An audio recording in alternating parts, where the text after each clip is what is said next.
Okay, so mga skluistas, kasama naman natin ngayon ang the youngest team dito sa scooter racing. Walang iba kundi ang Phoenix Yamaha Koso Racing Team. Okay, kasama naman natin ang mga riders nila. Walang iba kundi si Neil, the Indian Boy, Centeno. Magandang hapon din dyan. Magandang hapon rin po. Alright, we have the lady rider.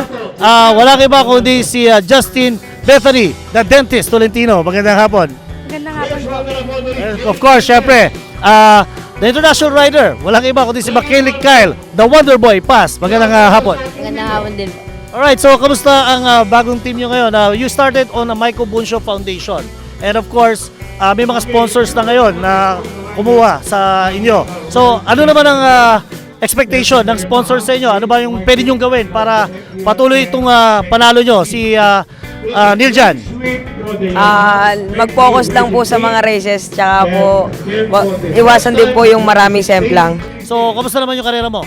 Okay naman po, masaya, pero kailangan po talaga yung focus. Ayan, focus talaga. Alright, si Justin Bethany Tolentino naman, you ride the 130 category on a Yamaha Mio. O, kamusta yung karera mo?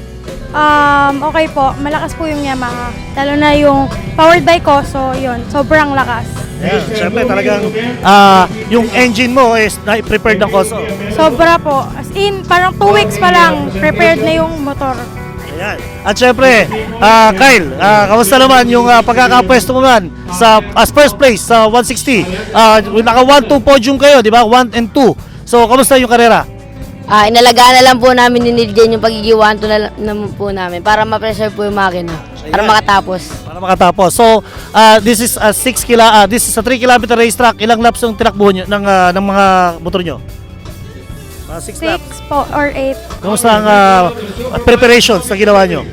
1 week training, tapos yun, lahat nire-ready. Katawan, yung motor, yung physical or mental, lahat nire-ready po. Ayan. Ito naman yung first time mo sumakay from scooter, motorcycle. Umakyat ka naman ng Yamaha R3. And first time mo kumarera sa Pirelli Cup Group 2. Kamusta ang experience? Sobrang nakakatakot po kasi hindi ako dumaan sa underbone, CBR, talagang diretso sa R3, 320cc. And ang masasabi ko dun sa R3, sobrang lakas. Talagang hindi lang pang karera, pang biyahe, lahat. All in one, yung R3. Ginawa ko na lang po lahat ng mga kaya ko kahit mahina po yung motor.